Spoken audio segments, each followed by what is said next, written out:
Dios invita al ser humano, mediante el mandamiento del sábado, grabado en piedra, a mantener una relación continua y estrecha con Él. Pues en más de 100 idiomas antiguos y modernos, la familia humana ha adoptado la palabra sábado para nombrar el séptimo día de la semana. Sin embargo, por miles de años han habido conflictos y controversias sobre cómo observar debidamente el día santo. Algunos creen que la muerte de Cristo hizo que el sábado fuera obsoleto, que de alguna manera Él abolió el mandamiento del sábado. Fue en el siglo II, después de Cristo, que el primer día de la semana, el Día del Sol, se convirtió en un día de culto popular para algunos cristianos. A pesar de la popularidad de la adoración al sol y las leyes dominicales de los emperadores, muchos cristianos siguieron adorando en el séptimo día, sábado. De hecho, fueron minoría las iglesias que abandonaron el sábado. Poco después, el domingo quedó establecido como parte del culto cristiano. La minoría que aún guardaba el sábado sufrió muy duras pruebas y persecución, hasta que con el tiempo el interés por el sábado bíblico revivió. El asunto está claro. No se requiere otra cosa sino nuestro propio registro de días y semanas para terminar con la discusión. Es el séptimo día, el sábado de la creación, el que tenemos que guardar santo.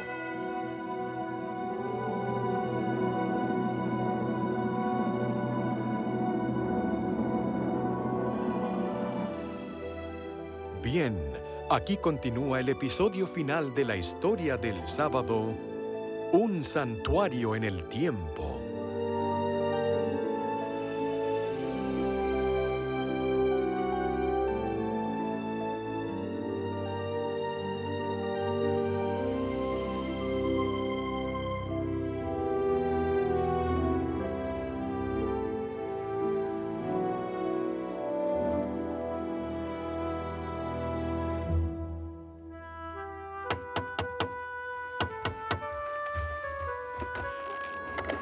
Tom Miller, por amor de Dios, entra.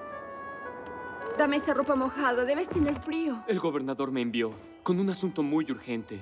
Debo hablar con su esposo. No se siente bien, pero sé que le gustará verte. Acércate al fuego.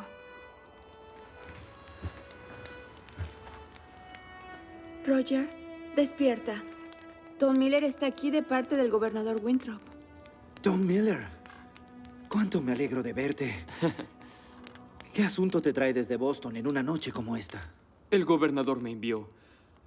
He venido por todo el camino sin descansar, con un asunto de mucha urgencia. El señor Winthrop le advierte de un gran peligro para usted. Los magistrados quieren mandarla a Inglaterra. Han despachado al capitán Underhill y a sus hombres para tomarle por sorpresa.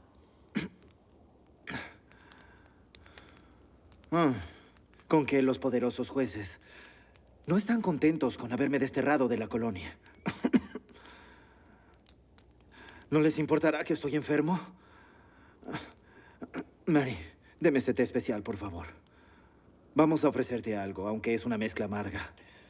Nos lo enseñaron los nativoamericanos, los bárbaros, como los cristianos los llaman.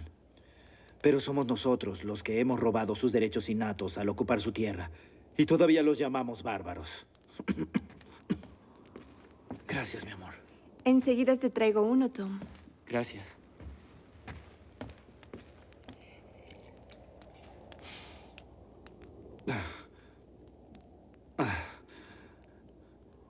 Así que, al parecer, tienen temor de que yo encuentre refugio en este desierto y levante una multitud de disidentes y perturbadores del orden público. Ese es el plan de ellos. En pleno invierno, mandarme en un barco a Inglaterra. Quizá Inglaterra sea un buen cambio para usted. Más civilizado y todo. ¿Dijiste civilizado?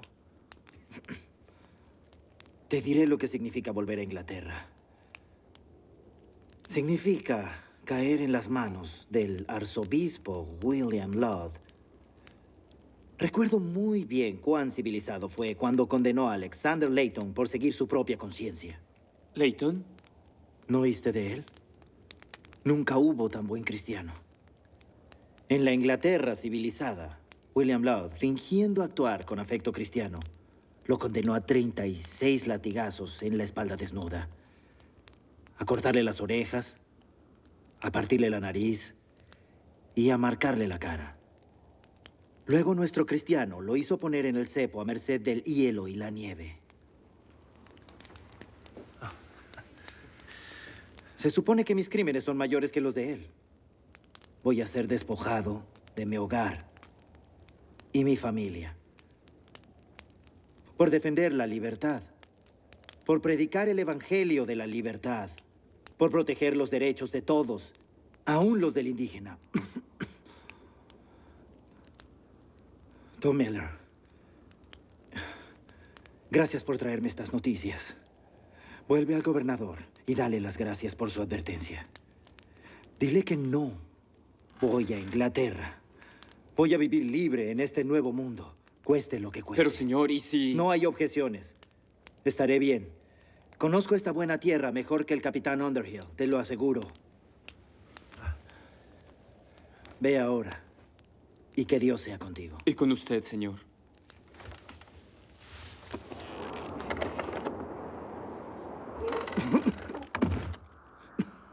Es un buen mozo.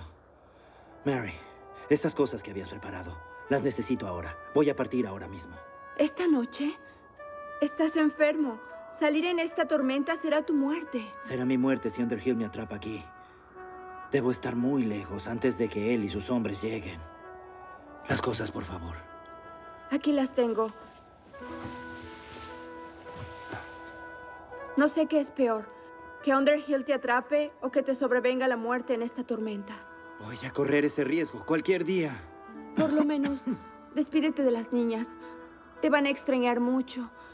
Y yo también. No las despiertes. Pensaré en ustedes en todo momento. Y si Dios quiere, nos reuniremos muy pronto. Debo irme ya.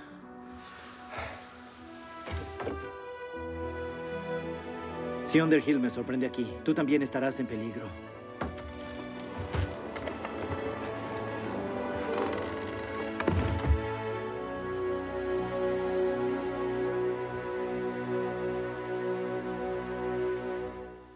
Era en enero de 1636, cuando Rogerio Williams dejó su hogar desafiando la gélida temperatura de ese invierno en la Nueva Inglaterra. Su huida era un acto de desafío contra un régimen represivo.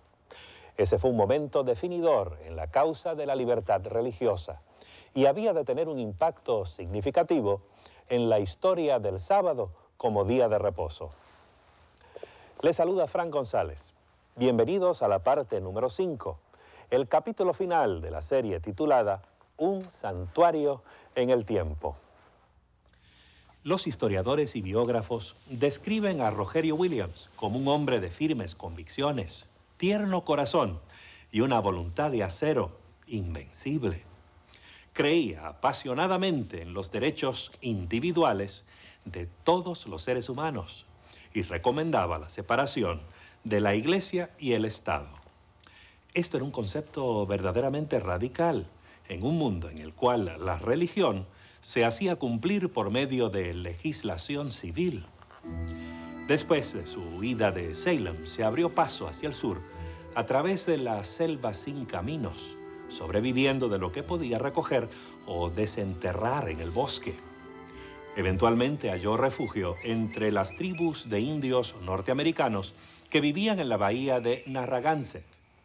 Sus enemigos deben haber estado felices de haberse deshecho de él, pero su familia y sus amigos estaban ansiosos de saber si había podido sobrevivir los duros meses del invierno.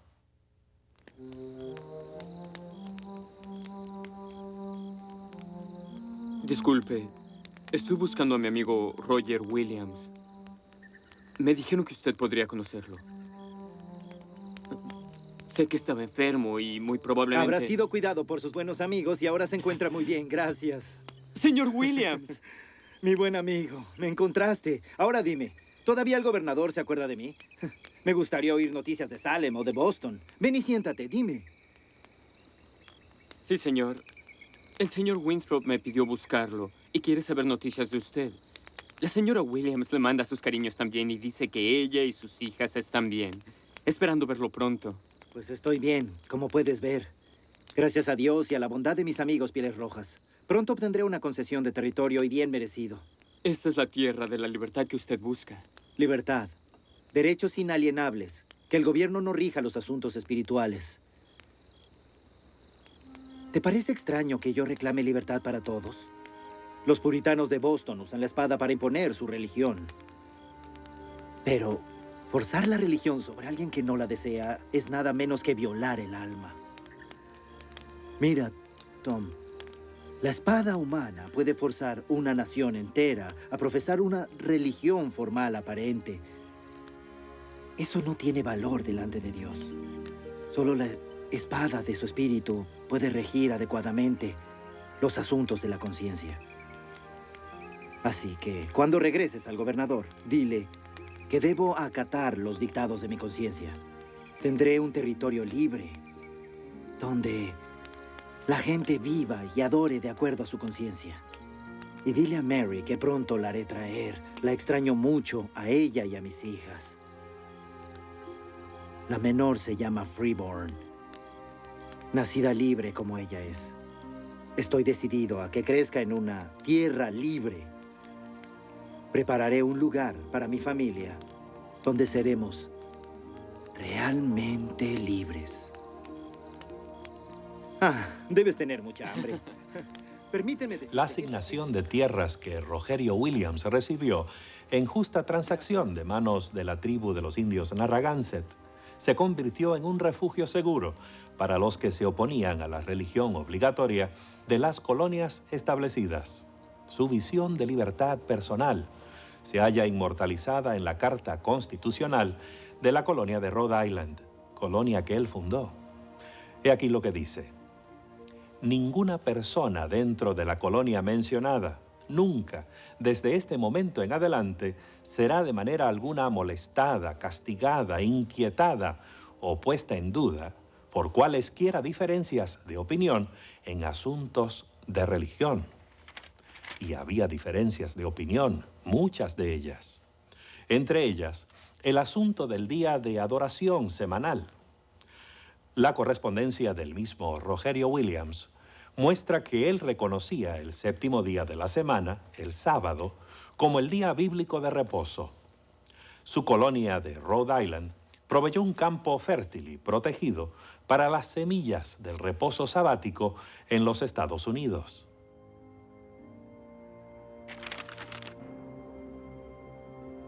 Cuando llegaron a Inglaterra las noticias de la nueva y radical colonia de Rogerio Williams, levantaron muchas críticas en Inglaterra, pero a muchos les resultó atractiva la promesa de ser libres de la tiranía religiosa y estuvieron dispuestos a desafiar el mar y las selvas de la frontera en su búsqueda de libertad.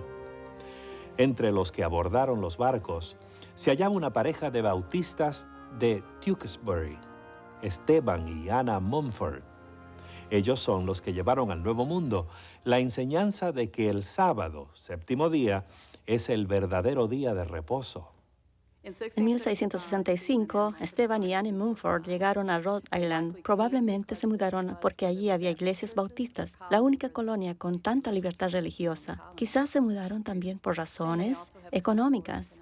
Esteban era comerciante de mucho éxito más tarde y Newport era un puerto comercial activo. En diciembre de 1671, los esposos Mumford y un puñado de otros formaron la primera congregación bautista del séptimo día en el Nuevo Mundo. El grupo floreció en el ambiente protegido de Rhode Island, pero cuando los miembros se aventuraron fuera del refugio que les ofrecía su propia colonia, debieron afrontar problemas. En Connecticut, por ejemplo, los miembros de la iglesia de Newport fueron multados y encarcelados por trabajar en domingo, pues su día de culto era sábado. Era una forma de hostilizarlos por parte del Estado por su inconformidad. Esos primeros bautistas del séptimo día vieron que sus creencias y prácticas relativas al sábado harían que se levantaran conflictos en cualquier comunidad donde se guardara el domingo. La solución fue obedecer el llamado a la libertad que les llegaba desde la frontera que se iba expandiendo. La razón por qué fundaban iglesias en las fronteras, lo cual ocurrió una y otra vez, fue en parte porque era más fácil hallar tierras inhabitadas, comenzar un pueblo, comenzar una iglesia, crear otras instituciones que ayudaran a la observancia del sábado y a la libertad religiosa en general. Así lograban extender el sábado, porque viniendo otros a la comunidad, a menudo se sentían atraídos a quedarse. Y esto sucedió por todo el país, de tal manera que hasta 1900 sus iglesias se extendieron hasta California. Pero a medida que pasaban los años, se hizo cada vez más difícil para los bautistas del séptimo día eludir dificultades. Los territorios de la frontera se convirtieron en estados, y algunos de dichos estados aprobaron leyes dominicales, lo cual trajo consecuencias indeseables y aún trágicas. Ocurrió hace un tiempo atrás, en 1885. Vinieron de algún lugar de Ohio, los dos. Ella todavía era adolescente, recién casados, y vinieron para vivir en la tierra prometida. Dunfields, creo que así se apellidaban. Él era John. Nunca supe cuál era el apellido de ella. Era muy bonita, por cierto. Trabajaba duro, incluso cuando quedó embarazada. Ocuparon una parcela en la frontera del estado, a 6 o 7 kilómetros del pueblo. Tenían un caballo, 2 vacas. Hicieron un buen trabajo en esa tierra. Tenían una buena cabaña, un buen pozo. En el primer año lograron plantar un jardín hermoso. Y bueno, la mayoría de los que habitaban aquí eran religiosos. Ellos eran bautistas del séptimo día, ya se imaginará, de los que toman al sábado por el domingo. Como vivían alejados del pueblo, pensé que vivirían su religión sin molestar a nadie, pero empezó el desorden, pues no trabajaban los sábados. Lo llamaban día de reposo y creían que el domingo era como cualquier otro día laboral, mientras que los demás acudían a la iglesia. Así pues, las cosas marchaban bien, hasta que un malvado en el pueblo se quejó con el gran jurado. El gran jurado le prestó atención. Yo pensé que no lo escucharían, pero se decía que cada semana John manchaba el día del Señor. Él solo hacía lo que creía que Dios quería que hiciera, pero eso no le sirvió. El gran jurado lo juzgó, lo encontró culpable y lo sentenció allí mismo. Tenía que pagar una multa o ir a la cárcel. Pero ese joven tenía agallas. Creía que como estaba en una nación libre, podía tener y profesar su propia religión, así que se negó a pagar la multa. Esos comisarios lo enviaron directo a la cárcel. Su pobre mujer se quedó sola con su bebé recién nacido.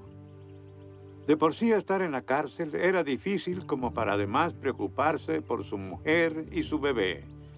Ella sufría separada de su marido, sin el apoyo de nadie. Solo 1 o 2 mujeres del pueblo la visitaban, pero a ella nada la consolaba.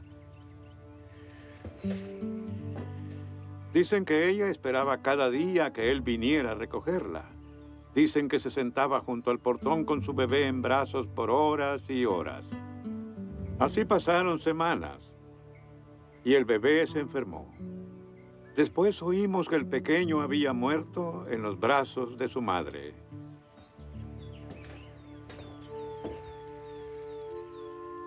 Fue doloroso verla a ella y a las pocas personas del pueblo enterrando a ese pequeño. Su marido en la cárcel, incapaz de consolarla. Él tampoco sin consuelo. Esa pobre muchacha se consumió en la tristeza. Lloraba día y noche. John cumplió su condena. Lo dejaron libre. Se fue a su casa, loco por encontrar a su mujer. Pero cuando llegó, sus vecinos estaban sacando algo.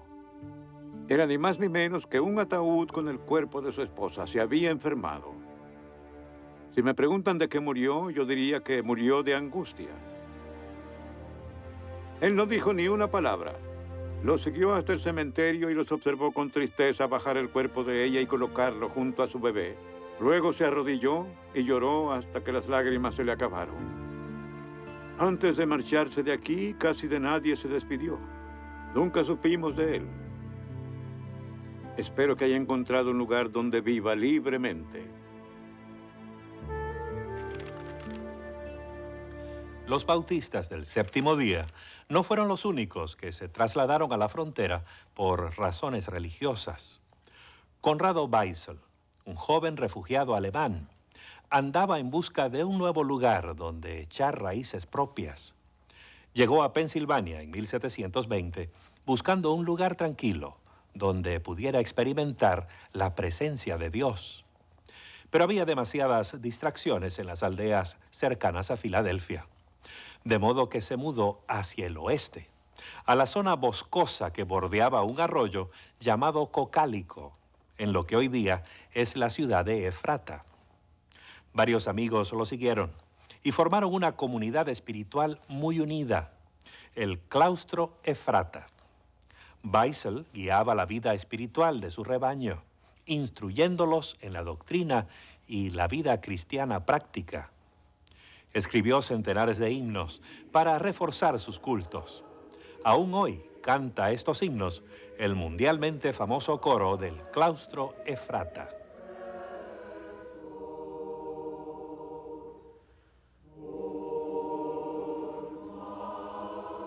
La vida era austera. Practicaban el celibato. Los hombres y las mujeres vivían en lugares separados.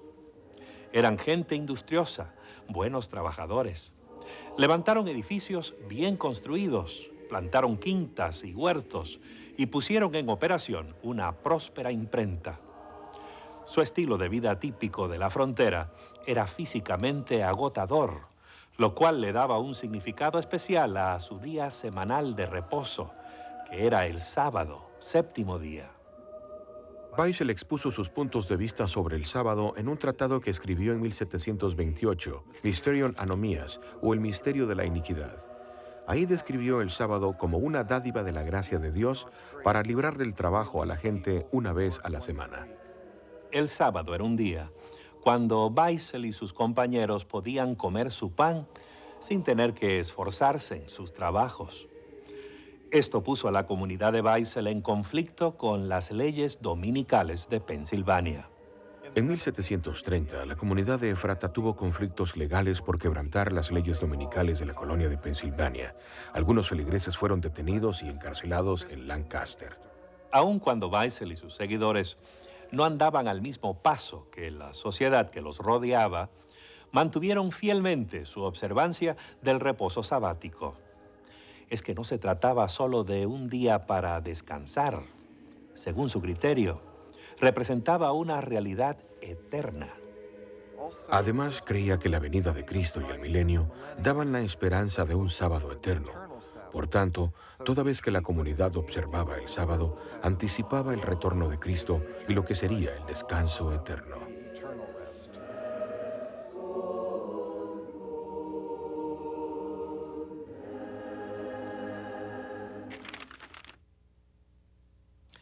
Al igual que Weissel, Nicolás Luis von Zinzendorf nació en Alemania. Era un conde, un miembro de la nobleza. En su niñez y juventud desarrolló un espíritu devoto y sensible.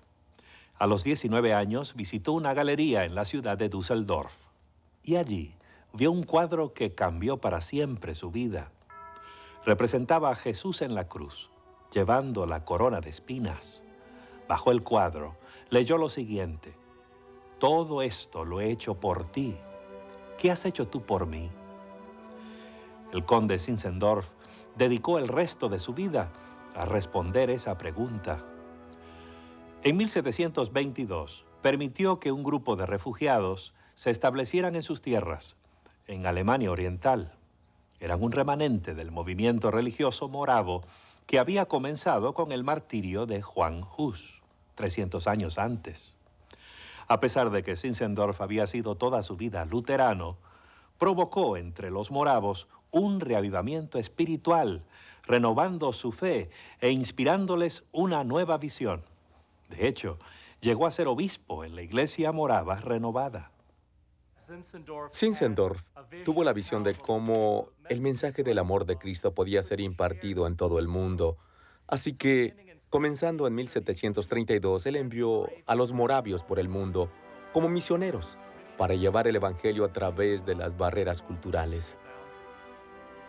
9 años más tarde, en 1741, llegaron a Pensilvania algunos misioneros de Zinzendorf, con la intención de abrir obra entre los indios de Norteamérica. Fundaron la ciudad de Belén, y poco tiempo después llegó el conde para ayudar a organizar la comunidad e impulsar su misión. Nicholas Zinzendorf pensaba que los nativoamericanos eran las 10 tribus perdidas de Israel. Así que, para que ellos se convirtieran en verdaderos cristianos, necesitaban entender el patrimonio judío también, lo cual ciertamente incluía la observancia del sábado. Zinzendorf sentía que el sábado era común para todos, sin importar de dónde eran, algo internacional. Era una celebración que podía ser observada por todos, y sentía que si él podía presentarlo a todos, hacer de ello una práctica común, podría conducir a todos a la hermandad de Cristo. El mismo Zinzendorf observaba el séptimo día de la semana como un día de reposo del trabajo y de comunión con Dios y los hermanos creyentes. Les recomendó esta práctica a los moravos de Belén, los cuales accedieron en forma unánime, declarando que se debe observar el sábado con tranquilidad y en ferviente comunión con el Salvador. Zinzendorf sentía que el sábado era el verdadero día de reposo, un tiempo para prepararse mentalmente para que, como pienso que Zinzendorf escribió cierta vez, Dios obre en uno. Pero fue el domingo el descanso legal provisto por la ley inglesa y los moravios observaban los dos. Parece que junto con esto, el conde Zinzendorf no le ponía gran atención al domingo como día de reposo. Durante el verano de 1742, salió en gira por las misiones indígenas moravas. Cierto domingo, él y su grupo acampaban cerca de Hurley, Nueva York. Mientras estaban allí, unos dignatarios locales fueron a visitarlos, pero el conde Zinzendorf estaba algo desatento por estar escribiendo un himno. Así que no recibió a los visitantes con la debida atención que se merecían. Una de esas autoridades dijo ser el juez de paz. Luego, con cierta actitud arrogante, hizo la observación de que el conde parecía estar muy laborioso en una tarde de domingo. Al día siguiente, él les forzó a la gente de Zinzendorf a la corte y les aplicó la multa de 18 chelines por violar el descanso dominical.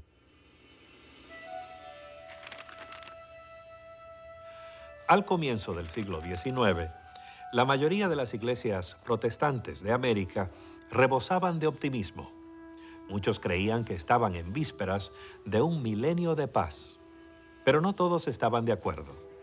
Un ex agnóstico llamado Guillermo Miller propuso una idea diferente e inquietante. En vez de un milenio de paz, él veía al mundo avanzando hacia una crisis cataclísmica, el fin catastrófico del mundo actual y de todo lo que contiene. Miller y sus colegas examinaron con cuidado las profecías bíblicas usando métodos de interpretación que los estudiosos de la Biblia habían usado durante siglos. Llegaron a la conclusión de que Jesucristo volvería en gloria a la tierra en 1844 con un vasto ejército de ángeles celestiales. Millares de personas, mayormente en la Nueva Inglaterra y Nueva York, aceptaron la idea y se unieron a Guillermo Miller y los demás en preparación para la gran culminación de la historia. El cemento que los unía era su creencia en la segunda venida de Cristo. Nada más valía la pena, ni sus granjas, ni sus negocios, credos individuales o tradiciones. Y ciertamente no les interesaba cuál día fuera el verdadero para reposar. Y es precisamente aquí donde los bautistas del séptimo día reaparecen en nuestro relato. A principios de los 1840, los bautistas del séptimo día tuvieron el nuevo énfasis evangelístico de compartir el sábado con los demás creyentes, especialmente los bautistas que no guardaban el sábado. Así que publicaron una serie de tratados, los publicitaron y los llevaron de lugar en lugar. Los miembros procuraron influenciar a quienes les rodeaban, pero Para su chasco, vieron que nadie parecía interesarse. Nadie les prestó atención. Pero cerca del pueblito de Washington, Nueva Hampshire, cierta dama bautista del séptimo día decidió que era tiempo de hacer que alguien pusiera atención. Se llamaba Raquel Oakes Preston, y el que puso atención fue Federico Wheeler, un predicador millerita. Pastor Wheeler, qué bueno que vino. Por favor, deme su abrigo y puede dejar esos zapatos mojados ahí en la puerta. Hermana Oakes, me intriga por qué me llamó urgentemente. Espero que no haya problemas con usted ni con su hija. Nada de eso, pastor. Pase a la sala de visitas. Estoy ansiosa de hablar con usted. Prepara un té para nosotros, por favor. Siéntese aquí, por favor. Bueno, espero que usted y su familia estén bien, aunque usted está casi siempre lejos. Sí, hermana, la familia está bien. De todos modos, no hay mucho que hacer en la finca este año, ya que el señor vendrá dentro de pocos meses. Eso podría ocurrir, pero como siempre debemos prepararnos para el futuro. En caso de que él no viniera antes del próximo invierno, ¿no cree usted? Supongo que esa posibilidad existe, Bien, pero... permítame decirle por qué estuve intranquila en los servicios del domingo pasado y por qué estuve ansiosa de tener este encuentro con usted.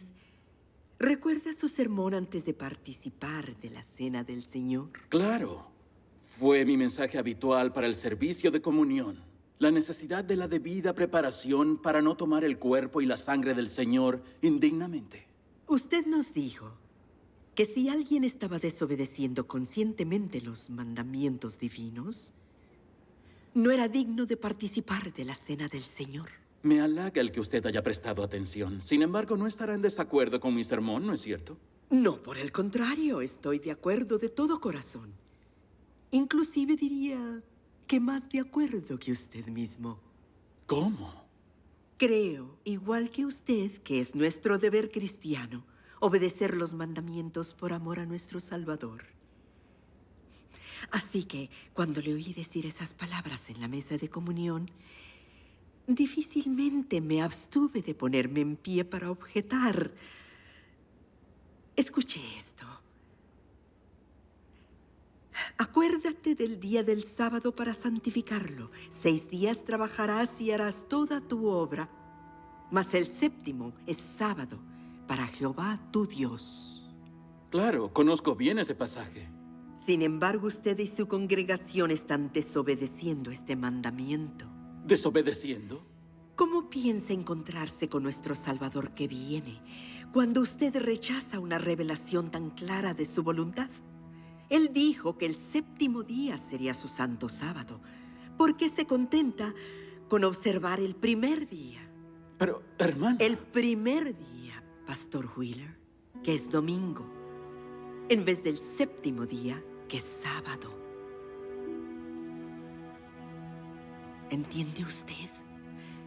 Como ministro de su Grey, es su deber, su privilegio, guiar su congregación hacia una cabal comprensión del sábado del Señor.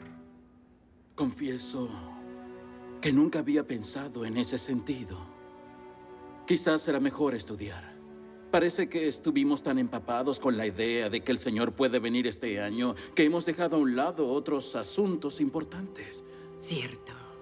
Debo someter este asunto al estudio y a la oración. Es todo lo que pido. Estoy segura de que la verdad será tan clara para usted como lo es para mí. Gracias, querida. Frederick Wheeler estaba impresionado con lo que Raquel Oakes le había dicho. Obtuvo su atención. Entonces tomó la Biblia y aquellos tratados sobre el sábado que los bautistas del séptimo día habían publicado y los estudió fervientemente, hasta convencerse de que el séptimo día era el sábado del Señor. Wheeler, junto con todos los seguidores de Miller, se sintió profundamente chasqueado cuando Cristo no volvió en 1844. Pero no perdió su fe en la Biblia, aun cuando no la comprendía en su totalidad. Siguió estudiando la base bíblica para reposar el séptimo día y pronto se dio cuenta de que otros compartían su interés. A principios de 1845, T.M. Preble escribió un tratado en el cual presentaba algunos argumentos muy persuasivos en favor del sábado como día de reposo. Un lector muy interesado fue José Bates, un capitán de barco jubilado y ferviente estudioso de la Sagrada Escritura. José Bates leyó lo que Thomas Preble había publicado sobre el sábado en febrero o marzo de 1845, y al leer su Biblia y ese material, él llegó a convencerse de que el séptimo día era el sábado del Señor. Después de haber ampliado su entendimiento, él se convirtió posteriormente en el principal defensor del reposo del séptimo día, lo cual propició el comienzo de la Iglesia Adventista del Séptimo Día.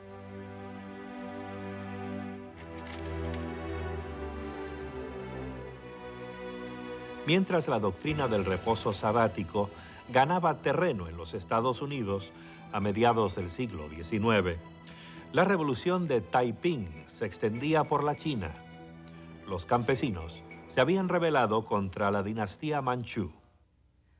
El gobierno de la China continental, que se decía ser del movimiento revolucionario de los campesinos, siempre había exaltado a los campesinos y a los movimientos revolucionarios similares del pasado. Así que, a su juicio, el movimiento Taiping era un caso glorioso. El ejemplo más glorioso de la revolución campesina. Todo empezó con Hong Xiuquan, el ambicioso hijo de un granjero pobre. Él quería llegar a ser algo y decidió obtener empleo en el servicio civil. Pero Hong fracasó repetidas veces en el examen requerido. Algunos historiadores creen que fue tratado injustamente debido al prejuicio del gobierno contra la clase campesina. Cierto día, cuando Hong iba saliendo del sitio de examen, un chino cristiano le entregó varios folletos publicados por misioneros protestantes.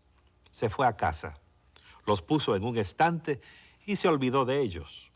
Hong volvió a tratar de pasar el examen, pero un nuevo fracaso lo hizo caer en un estado de quebranto nervioso, un período de tinieblas y depresión, marcado por una serie de extraños sueños.